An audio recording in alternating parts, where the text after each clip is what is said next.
No vídeo de hoje tem mais uma sessão daquele trash polka que eu tô mandando no peitoral do Kazuya. Tem o começo, a marcação do próximo fechamento de costas que eu vou fazer com um runner gigante, sinistrão, e a criação de mais uma arte autoral, a próxima tatuagem que eu vou fazer na Letícia com uma faca com um rosto de vampira dentro, com umas luzes muito loucas. Tudo isso e muito mais daqui a pouquinho, então fica aí.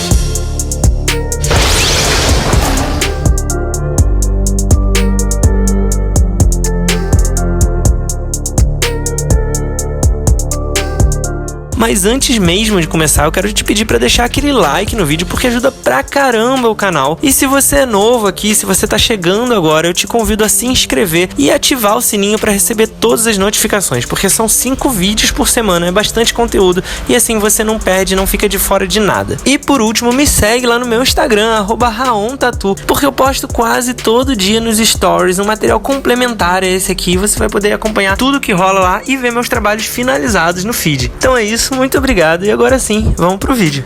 Hoje é quinta-feira, são 12h31, tô indo agora pro estúdio e ontem foi dia de fazer mais uma sessãozinha do fechamento de peitoral desse chest piece que eu tô fazendo no Rodrigo Kazuya, que é editor aqui dos vídeos do canal. Vocês já viram a gente fazendo vários projetos antes. A gente começou já tem um tempinho a fazer um trash polka, que é um estilo que eu normalmente não trabalho, então é um desafio bem interessante que tá rolando. Na primeira sessão a gente marcou tudo e depois na sessão anterior a essa de ontem a gente tinha feito um dos lados aqui do projeto já com uns efeitões de pincelada, aquelas pinceladas bem duras com a tinta preta escorrendo ali. Tinha feito umas letras e tudo mais e ficou faltando o outro lado. Ontem a gente foi atacar todo esse outro lado aqui do peitoral dele e além dos efeitos de pincelada e tal de preto que descia aqui, atravessava por cima do mamilo dele, inclusive o primeiro mamilo que eu atravessei, e aí chegava até a costela, tinha uns escorridões e perto aqui do ombro, perto do sovaco, na parte do ombro, tinha um efeito circular assim de uns brushes com umas escritas que foi bem interessante e uns pontilhados vermelhos, que é uma estética muito de estamparia, registro de impressão, assim. E aí esses pontilhados em vermelho dão um charme bem legal, dão uma textura, dão um contraste interessante ali. Eu usei uma Magnum Round 15 da Whitehead Gold e uma Liner 11 da Hornet pra fazer esse trabalho. Então tem um trabalho muito grande aí de efeito de pincelada da tinta aqui, parecido com aquarela, mas não é exatamente porque é uma pincelada mais dura, mais bruta. E aí os respingados, os pingadinhos, os detalhes menores com essa liner. A gente andou bem ontem, mas ainda falta fazer toda a flor que tem no peito dele, que é uma magnólia, que é referência aí ao filme, que ele tá fazendo uma referência nessa tatu, nesse projeto. Na próxima sessão eu vou vir com a pen pra sombrear tudo, fazer essa parte bem mais suave, bem mais delicada, que vai ter um trabalho de um preto e cinza mais puxado pra fotografia, pro realismo, que é justamente esse contraste aí que a trash polka trabalha. Enquanto tem uns grafismos vermelhos e pretos muito agressivos e aqui atravessam bastante a região da anatomia, assim, sobrepõem os relevos, também tem umas composições com um esquema meio que colagem e tal, com umas fotos mais realistas, hiperrealismo em alguns casos, isso tudo. Então falta mais uma sessãozinha aí pra gente terminar e eu volto aqui pra mostrar pra vocês, beleza? Fica aí. Hoje é domingo, são 12h55 da tarde, tô aqui em casa e agora eu vou fazer uma retrospectivazinha rápida dos últimos dias que eu acabei não parando pra gravar. No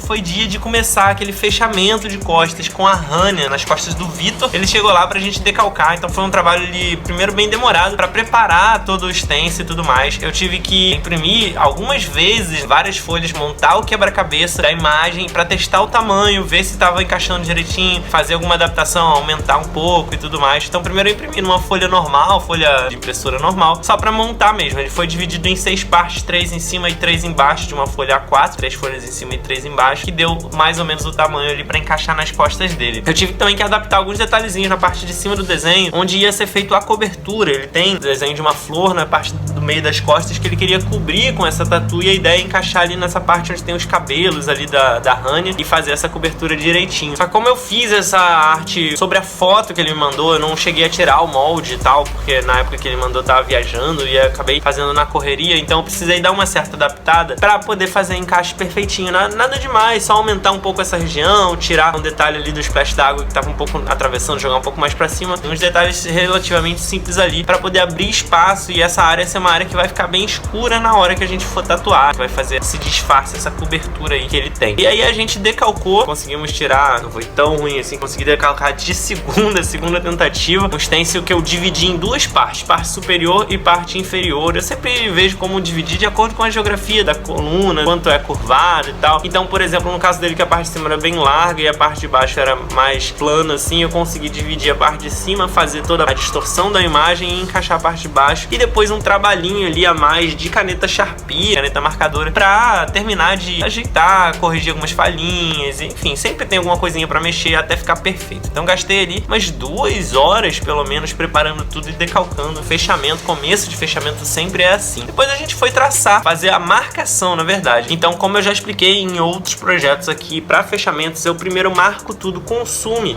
claro. No caso aqui eu tava usando o sume claro da Viper, que é o sume 5 da cartela ali de tintas de sume pronto deles. Tracei tudo com uma liner 5 bem fininha aqui, com bastante atenção para não deixar nada muito falhado, até porque a pele dele é mais morena, então o traço vai ficar um pouco mais clarinho em relação à pele, então eu tinha que ter certeza que ia ficar aparente. Mas a questão aqui é deixar todo o stencil marcado na pele com agilidade. Assim eu consigo fazer as linhas todas num tempo relativamente ok, que não fica muito puxado pro cliente e nem pra mim, pro tatuador nesse caso. A gente demorou umas 4 horinhas traçando, mas se eu fosse fazer a linha final desse projeto, eu sei lá quantas horas eu ia demorar, considerando que ele é cheio de bold, linhas grossas, e aí tem que ter atenção individual em cada linha pra ser totalmente preciso. No sume não, eu posso fazer um pouco mais rápido, deixar falhado, porque depois eu vou atropelar com uma linha final e jogar cor e ela vai desaparecer, então é só realmente uma marcação. Se eu fosse fazer a linha final, pelo menos aí umas 10 horas eu imagino, então ia ser bem puxado. E aí é isso, terminei de marcar tudo aí depois de umas 4 horinhas. Agora a gente vai deixar cicatrizar, e aí quando tiver tudo cicatrizado ele vai voltar pra gente começar a realmente trabalhar nos pedaços aí da arte por área, como eu normalmente faço, finalizando cada bloco de área, linha, sombra e cor ali, e aí eu volto pra mostrar pra vocês, beleza? E ontem, no sábado, foi dia de adiantar a arte da próxima tatuagem da Letícia, que é a editora aqui do canal. Vocês já viram vários projetos de portfólio com ela, um monte de trabalho maneiro, e aí ela trouxe mais uma ideia muito bacana, assim, bem dentro da minha pegada, com referências de neo tradicional que ela curte. A primeira ideia que ela me mandou era um cutelo, mas a gente conversando acabou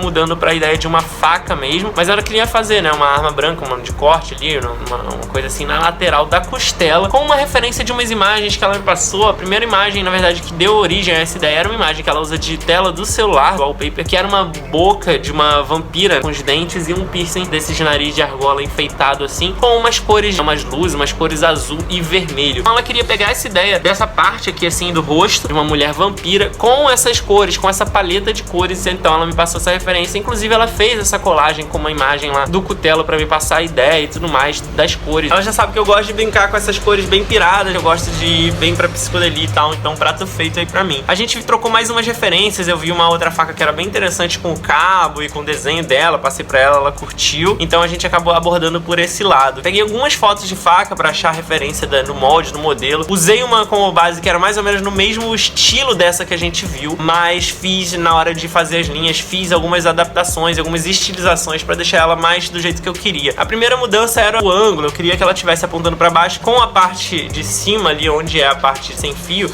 olhando pra frente por causa da curvatura. A curvatura do cabo dela vai ficar com que a lâmina e a parte da curva fiquem pra trás do corpo, então ela vai estar assim, sendo que o corpo da frente do corpo é pra cá. O rosto dessa personagem, consequentemente, vai estar olhando pra mesma direção, pra frente do corpo. Na referência que a gente tinha, o rosto estava de frente pra lâmina, mas eu achei que não ia ficar tão interessante considerando o espaço da anatomia onde a gente vai encaixar, então eu fiz essa adaptação aí. Também fiz a lâmina mais larga pra ter mais espaço pra explorar os detalhes ali do rosto e tal, no ângulo que eu queria colocar. Depois foi achar uma foto de uma modelo que encaixasse ali pra eu usar de base da anatomia e começar a pegar os traços ali, fazer essas adaptações e estilizações pra começar a dar forma ali pro desenho. Então eu gastei bastante tempo no esboço da linha, no esboço das formas, até achar uma composição interessante, charmosa, elegante, como uma referência pra poder dar esse tom ali vampírico e tudo mais, achar uma expressão de sorriso meio do mal ali da mulher vampira, meio sedutora e tudo mais. E aí sim, depois que tinha essa linha toda decidida, toda finalizada, eu comecei o trabalho de sombra, que foi um trabalho relativamente simples, rápido, só pra dar aqueles volumes de base e tudo mais, e já dar uma impressão ali de valores claros, médios e escuros. E depois aí sim o trabalho de cor, que foi um trabalho bem mais rebuscado, trabalhando com essa paleta que ela tinha me passado. Primeiro eu comecei a esboçar com alguns tons de pele, pensando aí como ia incidir a luz por cima, mas depois eu abandonei isso e joguei direto as cores bem saturadas e bem chapadas. Primeiro bem chapadão de vermelho nas áreas ali do rosto, e aí fui dividindo pela maneira como a geografia do rosto se comporta, de onde viria essa segunda luz. A ideia é como se tivesse 2 pontos de luz, um vermelho e um azul, interferindo sobre o rosto dela, então como se tivesse essa luz azul vindo meio que de trás, do outro lado ali do perfil dela, e a luz vermelha preenchendo essa área principal ali do rosto. Esse foi o resultado final da criação, eu curti bastante, mandei pra ela, ela já aprovou. A gente gente vai mandar pra pele provavelmente na semana que vem, e aí vocês vão ver no próximo vídeo. Então eu volto pra mostrar pra vocês o resultado de mais essa criação. Esse foi o último projetinho, o último trabalhinho da semana. Eu vou ficando por aqui, espero que você tenha curtido. Se você gostou, não esquece de dar um like pra ajudar. E se você tá chegando agora, se inscreve, marca no sininho pra receber as notificações, porque são 5 vídeos por semana, assim você não perde nada, beleza? Muito obrigado pela audiência, até o próximo vídeo. Valeu! Se você gostou desse vídeo e quer ver outros como esse, se inscreve aqui no canal. É só clicar nesse logo redondo que tá aí na tela, dá um like no vídeo que é muito importante, compartilha com outras pessoas que você acha que também vão gostar, comenta aqui embaixo pra gente poder trocar ideia e por último, dá uma olhada nesses 2 vídeos sugeridos aqui na tela, pode ser que você também goste.